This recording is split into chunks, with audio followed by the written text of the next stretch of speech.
नमस्कार दोस्तों, लक्ष्मी ट्यूटोरियल में आप सभी का स्वागत है। इंडिया फिजिकल से कुछ और प्रश्नों को हम देखते हैं आज। तो चलिए शुरू करते हैं बिना देर किए। पहला प्रश्न है, टाइगर हिल अवस्थित है। टाइगर हिल कहाँ पे है, हमें ये देखना है। तो पश्चिम बंगाल, असम, कर्नाटका, केरला। तो इसके नाम से ही पता चल रहा है टाइगर्स कहाँ पाए जाते हैं। तो पश्चिम बंगाल, तो इसका उत्तर होगा पश्चिम बंगाल। अगला है, निम्नलिखित को व्यवस्थित करें। तो ये कुछ दिए गए हैं, इनको हमें व्यवस्थित करना है। मिरी अबोर डफला मिस्मी, मिरी अबोर डफला मिस्मी। तो इसको व्यवस्थित करना है सबसे पहले, उसके बाद इसको क्रम में व्यवस्थित करना है। तो सबसे पहले होगा डफला, फिर होगा डफला अबो डफला, फिर होगा मिरी, फिर होगा अबोर, फिर होगा मिस्मी। तो डफला मिरी अबोर मिस्मी, डफला मिरी अबोर मिस्मी, ये इनका सही क्रम होगा।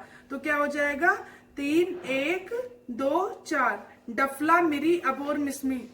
ये चारों जो है कहाँ पे है, अरुणाचल में। और ये शिवालिक का ही विखंडित भाग है, शिवालिक का ही ये विखंडित भाग है जो कि अरुणाचल में है। तो ये मेरी डफला मिरी अबोर मिस्मी, ये वहां की जनजातियां, उन्हीं के नाम पे इनका नाम शायद रख दिया गया। चलिए अगला देखते हैं प्रश्न। पहले हम प्रश्नों को करेंगे, फिर इनकी अवस्थिति देखेंगे हम मैप में।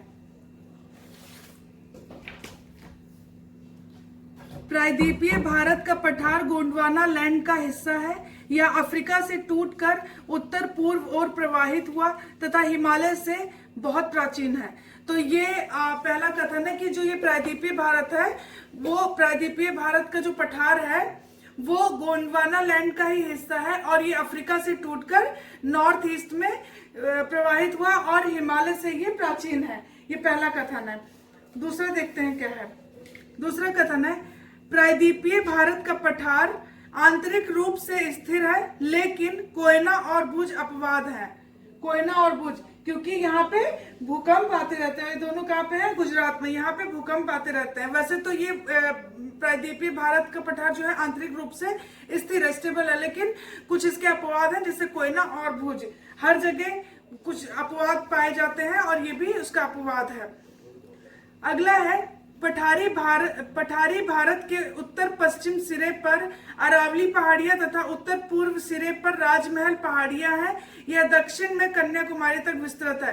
तो ये जो पठारी भारत है, इसका विस्तार कहाँ तक है, उत्तर पश्चिम में इसके, उत्तर पश्चिम यानी नॉर्थ वेस्ट में क्या है, इसके अरावली है, और नॉर्थ ईस्ट में राजमहल है, और दक्षिण में ये केप केमोरिन तक यानी कन्याकुमारी तक ये विस्तृत है।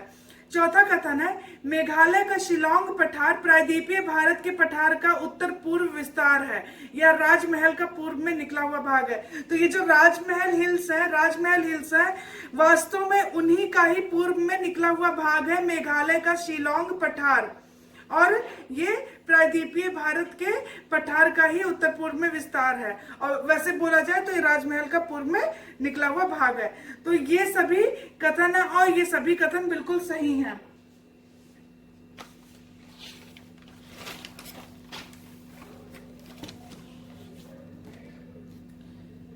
इसमें हमें सत्य कथन का चयन करना है। पहला कथन है, चंबल, बेतवा और सोन नदियां उत्तर की ओर प्रवाहित होते हुए गंगा और यमुना में मिलती हैं। चंबल, बेतवा, सोन नदियां क्या करती हैं, उत्तर की ओर प्रवाहित होती हैं और गंगा और यमुना में मिलती हैं। देखते हैं अगला कथन, प्रायद्वीपीय भारत के पठार का उत्तरी हिस्से का ढाल उत्तर के तरफ अर्थात गंगा की घाटी तरफ है। प्रायद्वीपीय भारत के पठार का जो नॉर्थ वाला हिस्सा है, उसका जो ढाल है वो नॉर्थ की तरफ ही है, उत्तर की ही तरफ है, और यह कहने का मतलब यह है कि गंगा घाटी की तरफ इसका उत्तर का हिस्सा है, उसका ढलान जो है। तीसरा है, चंबल नदी इटावा में यमुना से मिलती है। चंबल नदी यमुना से कहाँ मिलती है, इटावा में, जबकि यमुना गंगा से इलाहाबाद में मिलती है, और यमुना गंगा से कहाँ पे मिलती है, इलाहाबाद में मिलती है। चौथा कथन है, सतपुड़ा के दक्षिण में, सतपुड़ा हिल्स जो है उसके दक्षिण में प्रायद्वीपीय भारत के पठार का ढाल प्रायद्वीपीय भारत के पठार का ढाल पूर्व की ओर है। जो सतपुड़ा हिल्स है उसके साउथ में क्या है, जो प्रायद्वीपीय भारत है, प्रायद्वीपीय भारत का जो पठार है उसका जो ढाल है वो किसकी तरफ है, पूर्व की तरफ है। और इसी कारण महानदी गोदावरी, कृष्णा, कावेरी, महानदी गोदावरी, कृष्णा, कावेरी नदियां पूर्व ओर बहकर बंगाल की खाड़ी में अपना मुहाना बनाती हैं। ये कारण है कि यहाँ की जो नदियां हैं सतपुड़ा के दक्षिण में जो प्रायद्वीपीय भारत का जो ढाल है वो किसकी तरफ है, पूर्व की तरफ। इसीलिए जहां पे ढलान होगा नदियां उसी की तरफ जाएंगी। तो ये जो महानदी गोदावरी, कृष्णा, कावेरी है, ये चारों नदियां क्या करती हैं, पूर्व की ओर बहती हैं और बे में जाकर अपना जल गिरा देती हैं। तो ये कथन थे और ये सभी कथन बिल्कुल सही हैं।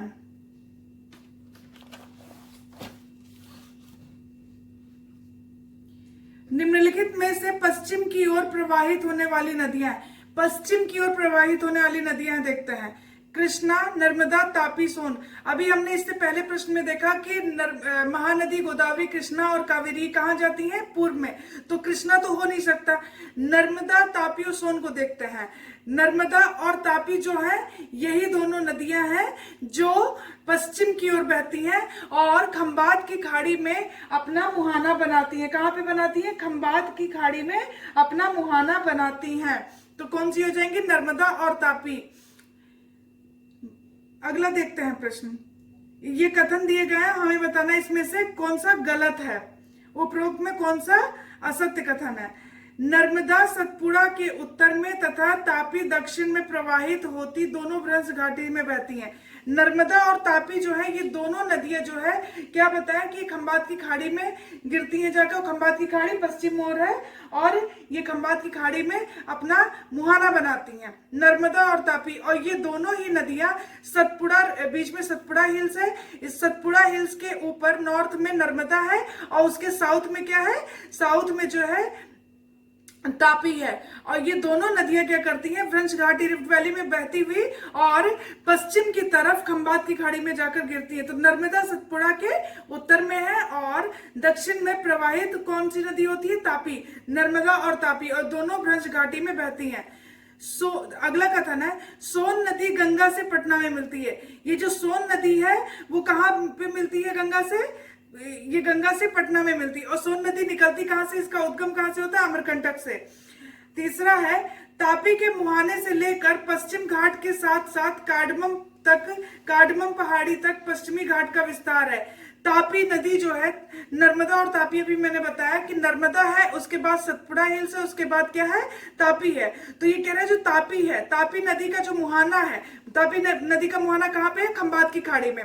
तो खंबात की खाड़ी से ही आप देख लीजिए कि तापी के मुहाने से लेकर जो ये वेस्टर्न घाट है उसके साथ साथ ही कार्डमम पहाड़ी, ये जो कार्डमम पहाड़ी है ये जो है साउथ इंडिया की सबसे दक्षिणतम पहाड़ी है। तो कार्डमम पहाड़ी तक पश्चिमी घाट का विस्तार है, तापी के मुहाने से लेकर ये कार्डमम पहाड़ी तक पश्चिमी घाट का विस्तार है। चौथा कथन है, पूर्वी तट के साथ साथ पूर्वी घाट पर्वत का विस्तार है। ये सभी कथन थे और ये सभी कथन सही है, तो इसलिए उपरोक्त में से कोई भी असत्य नहीं है। नर्मदा, एक बार फिर से मैं रिपीट कर देती हूँ, सतपुड़ा रेंज है, सतपुड़ा जो रेंज है उसके ऊपर में नर्मदा है और नीचे में तापी है। तो ये दोनों ही जो है भ्रंश घाटी से बहती हैं, खंबात की खाड़ी में जो है अपना जल गिराती हैं, दोनों पश्चिम की ओर प्रवाहित होती हैं। सोन नदी गंगा से पटना में मिलती है और इससे पहले मैंने बताया था कि जो चंबल है वो इटावा में गंगा से मिलती है और यमुना जो है इलाहाबाद में मिलती है। ये याद रखिए, अक्सर पूछता है ये प्रश्न।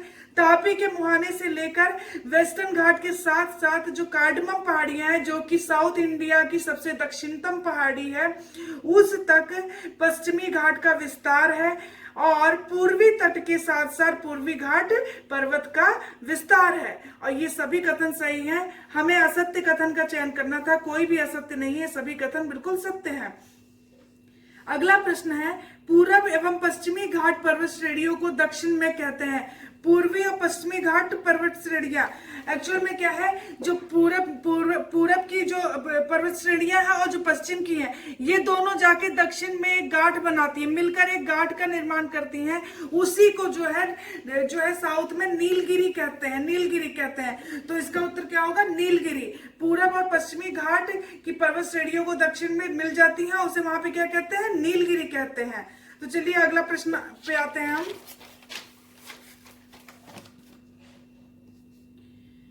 निम्नलिखित में से सत्य कथन का चयन करें। हमें इसमें से सत्य कथन का चयन करना है। तो पहला कथन है, नीलगिरी के दक्षिण में पश्चिमी घाट को अन्नामलई कहते हैं। नीलगिरी के दक्षिण में क्या है, पश्चिमी घाट। जो मैंने बताया कि पूर्वी घाट और पश्चिमी घाट की जो श्रेणियां हैं, पर्वत श्रेणियां हैं, वो मिल जाती हैं जाकर दक्षिण में, और वहां पे उसे नीलगिरी कहते हैं। और नीलगिरी के साउथ में क्या है, नीलगिरी के साउथ में अन्नामलई है, और अन्नामलई के नीचे क्या है, कार्डमम। कार्डमम पहाड़ियां जो है सबसे दक्षिणतम बिंदु वही है, कार्डमम पहाड़ियां। तो यही है कि नीलगिरी के दक्षिण में पश्चिमी घाट को अन्नामलई कहते हैं।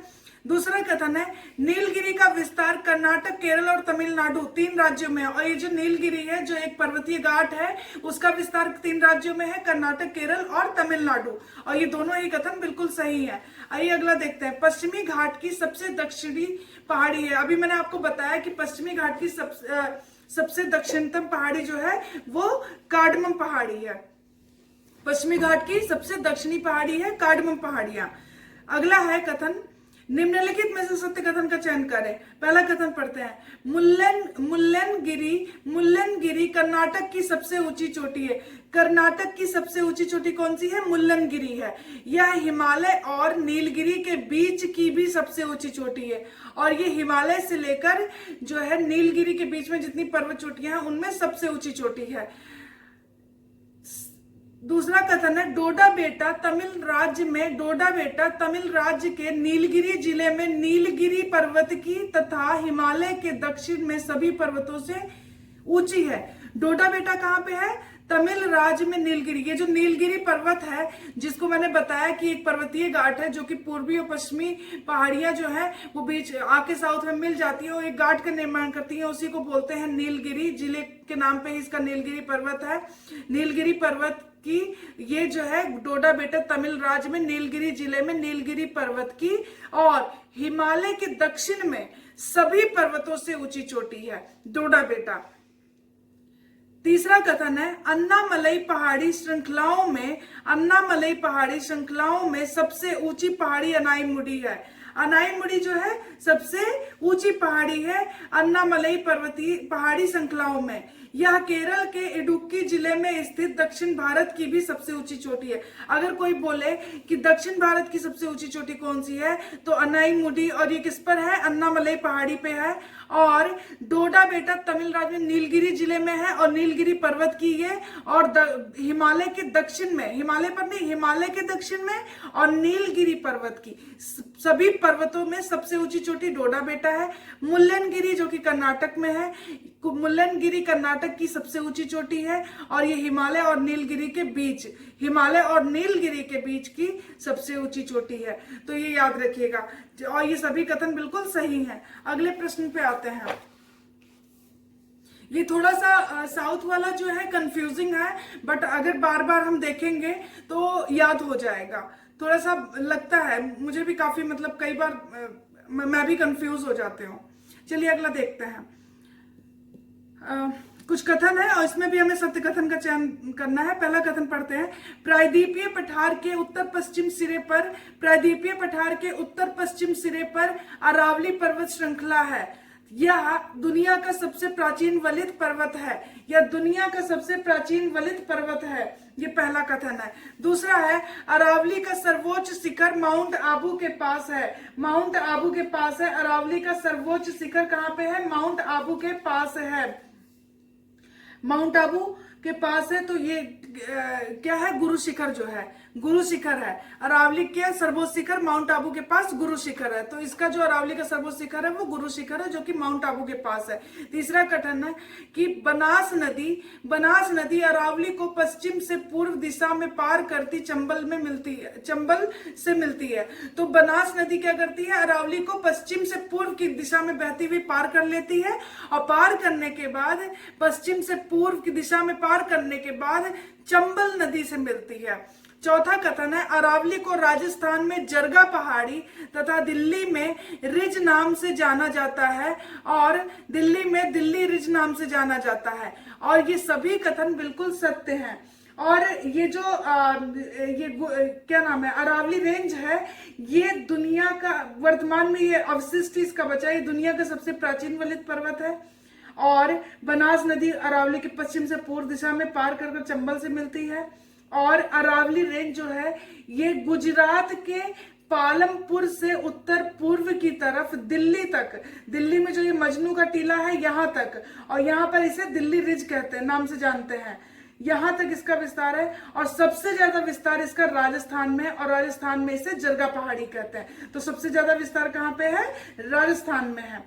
अगला प्रश्न देखते हैं हम, निम्नलिखित में से सत्य कथन का चयन करें। सत्य कथन का चयन करना है हमें, तो देखते हैं। पहला कथन है, मालवा का पठार अरावली के दक्षिण तथा विंध्य के उत्तर में है, अरावली के दक्षिण तथा विंध्य के उत्तर में है, और इसका ढाल उत्तर की तरफ है। और इसका ढाल क्या है, उत्तर की। मालवा का जो पठार है वो अरावली रेंज है, उसके दक्षिण में और विंध्य के उत्तर में है। तो कहने का मतलब यह है कि पहले अरावली है, फिर मालवा है, फिर विंध्या है। तो विंध्या के ये उत्तर में होगा, अरावली के दक्षिण में होगा। तो इसका क्रम याद रखना चाहिए हमें। तो सबसे पहले होता है अरावली, फिर मालवा का पठार, फिर है विंध्या पर्वत, फिर है सतपुड़ा पहाड़ी, फिर छोटा नागपुर का पठार, फिर पश्चिमी घाट, पूर्वी घाट, नीलगिरी पहाड़ी, दक्कन का पठार, और फिर अन्नामलाई पहाड़ी। ये इसका क्रम है। चलिए प्रश्न पे आते हैं हम। मालवा का पठार अरावली के दक्षिण और विंध्य के उत्तर में है, इसका ढाल उत्तर की तरफ है। तो उत्तर की तरफ अगर इसका ढाल है तो यह बेसाल चट्टान है, और इसका निर्माण शांत लावा से हुआ है। बेसाल तो यहाँ काली मृदा पाई जाती होगी, ये तो ध्यान रखिएगा। मालवा का पठार जो है यहाँ काली मृदा, जिसे कपासी मृदा भी कहते हैं, वो पाई जाती होगी, क्योंकि ये जो है शांत लावा के प्रवाह से इसका निर्माण हुआ है, ये बेसाल चट्टान है। दूसरा कथन है, मालवा से निकलने वाली नदियां चंबल बेतवा सिंध काली सिंध, चंबल बेतवा काली सिंध उत्तर ओर प्रवाहित होती हैं, तथा चंबल और उसकी सहायक ने मालवा पठार को अपर्दित कर दिया है। और ये दोनों कथन है कि मालवा, अच्छा मैंने आपको बताया कि मालवा के पठार का जो ढाल है वो उत्तर की तरफ है। तो ये जो नदियां है इसकी चंबल बेतवा काली सिंध, ये उत्तर की ओर प्रवाहित होती हैं, क्योंकि जिधर इनका ढाल होगा उधर ये प्रवाहित होंगी। और जो चंबल और उसकी सहायक नदियां, उसने क्या किया है, मालवा के पठार को बहुत अपर्दित कर दिया है। और ये दोनों ही कथन बिल्कुल सही हैं। तो आइए अगले प्रश्न पे चलते हैं हम।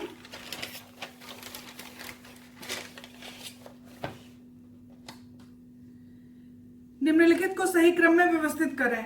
ये अभी मैंने बताया था आपको, एक बार फिर से देख लेते हैं प्रश्न में कि पहला है अरावली पर्वत, मालवा पठार, विंध्या पर्वत, सतपुड़ा पहाड़ी, पश्चिमी घाट, छोटा नागपुर का पठार और पूर्वी घाट।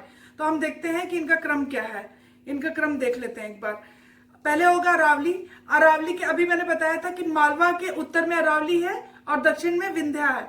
तो अरावली, मालवा, विंध्या पर्वत, सतपुड़ा रेंज, उसके बाद सतपुड़ा हिल्स, और उसके बाद क्या है, बस उसके बाद होगा छोटा नागपुर, और फिर क्या होगा पूर्वी घाट और पश्चिमी घाट और पूर्वी घाट, सॉरी।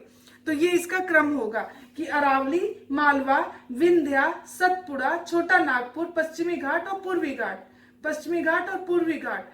तो ये इसका क्रम है, अरावली पर्वत, मालवा पठार, विंध्या पर्वत, सतपुड़ा पहाड़ी, और फिर क्या है, उसके बाद है छोटा नागपुर का पठार, और फिर है पश्चिमी घाट, और फिर है पूर्वी घाट। ये इसका क्रम है। आइए अगले प्रश्न पे चलते हैं। इसमें निम्नलिखित कथनों पर विचार करें। तो हमें देखते हैं पहला कथन, छोटा नागपुर का पठार का विस्तार, छोटे नागपुर का पठार का विस्तार झारखंड और पश्चिम बंगाल में है। यह खनिजों से समृद्ध है। इसे भारत का रूर प्रदेश भी कहते हैं। भारत का रूर प्रदेश कहते हैं मतलब ये खनिज पाए जाते हैं, यहाँ बहुत सारे खनिज पाए जाते हैं, जैसे कोयला, यूरेनियम, लोहा, ये सब यहाँ पे पाए जाते हैं। दूसरा कथन है, इसके बीचों बीच से दामोदर और स्वर्ण रेखा अपनी भ्रंश घाटी में पूर्व और प्रवाहित होती हुगली से मिल जाती हैं। सबसे बड़ी बात यह है कि इसके बीचों बीच से दामोदर और स्वर्ण रेखा जो है बहती तो जरूर है, लेकिन ये जो क्या नाम है, इसके बीचों बीच से स्वर्ण रेखा नहीं, इसके बीचों बीच से दामोदर बहती है और ये अपनी भ्रंश घाटी में पूर्व की ओर, तो भ्रंश घाटी में बहने वाली दामोदर है, तो इसलिए ये वाला कथन तो गलत हो गया। बाकी ये मिल तो जाती हैं, किससे? हुगली से मिलती हैं। तो इसके बीचों बीच से दामोदर और स्वर्ण रेखा अपनी भ्रंश घाटी में पूर्व की ओर प्रवाहित हुगली में मिल जाती हैं, ये कथन गलत है। तीसरा कथन देखते हैं वो सही है कि नहीं। दामोदर नदी छोटा नागपुर के पठार को दो भागों में बांटती है। दामोदर नदी क्या करती है? छोटा नागपुर के पठार को दो भागों में बांट देती है और इसके उत्तर में हजारीबाग और दक्षिण में रांची पठार है। उत्तर में क्या होगा, ये जब काटती है तो इसके उत्तर में क्या है, इसके उत्तर में उत्तर वाला हिस्सा जो है हजारीबाग और दक्षिण वाला रांची पठार है। रांची पठार जो है संप्राय पठार का उदाहरण भी है। संप्राय पठार का कहने का मतलब है कि जहां चट्टानी टीले नहीं पाए जाते हैं। तो पहला और तीसरा ही सही है, दूसरा कथन गलत है, क्योंकि जो ये दामोदर है वो पठार के बीचों बीच से अपनी भ्रंश घाटी में पूर्व की ओर बहती है। स्वर्ण और ये जो स्वर्ण रेखा है, ये जो है स्वर्ण रेखा भी बहती है, लेकिन ये भ्रंश घाटी में नहीं बहती है। तो चलिए अगले प्रश्न पे आते हैं। इसमें हमें देखना है कि किसके संदर्भ में ये कथन संदर्भित है। पहला कथन है, भारत का प्रसिद्ध एवं पहला लोहे और इस्पात का कारखाना इसके किनारे स्थापित हुआ। भारत का प्रसिद्ध और पहला लोहे और इस्पात का जो कारखाना था वो इसके किनारे स्थापित किया गया। दूसरा कथन है, इसके संस्थापक जमशेद जी टाटा के नाम पर यहाँ नगर बसा, जिसे टाटा नगर या जमशेदपुर कहते हैं। ये दूसरा कथन है। यह बालेश्वर नामक स्थान पर बंगाल की खाड़ी में गिरती है। बालेश्वर नामक स्थान पर पहुंचकर और वहीं पर ये क्या करती है, बे में अपना मुहाना बना लेती है। यह मुख्य पठार को छोड़कर प्रपात के रूप में गिरती है। मुख्य पठार को छोड़कर ये प्रपात के रूप में गिरती है और इस जिस प्रपात के रूप में गिरती है उस प्रपात को नाम क्या दिया गया है, हुंडरू प्रपात। तो ये कथन थे किसके बारे में संदर्भित है? उपरोक्त कथन किसके संदर्भ में संदर्भित है? स्वर्ण रेखा, दामोदर, नर्मदा, बराकर। तो ये स्वर्ण रेखा नदी है, इसके बारे में ये कथन संदर्भित थे कि भारत का प्रसिद्ध पहला और लोहे का इस्पात का कारखाना इसके किनारे अवस्थित हुआ। इसके संस्थापक जमशेद जी टाटा, उन्हीं के नाम पर ये शहर बसा और जमशेदपुर भी उसे कहते हैं, टाटा नगर भी कहते हैं। यह बालेश्वर नामक स्थान पर जाकर वहीं से ही ये बंगाल की खाड़ी में अपना जल गिरा देती है। ये मुख्य पठार को छोड़कर प्रपात के रूप में गिरती है और इसके प्रपात को ही हुंडरू प्रपात कहते हैं।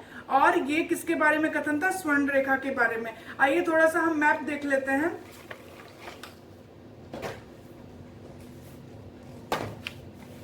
ये इंडिया फिजिकल का मैप है। सबसे पहले हम देखते हैं, हमने क्या देखा था सबसे पहले? सतपुड़ा। ये रही सतपुड़ा। सतपुड़ा के उत्तर में नर्मदा और इसके दक्षिण में तापी।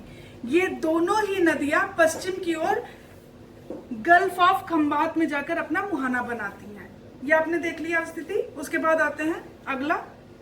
हमने क्या देखा था?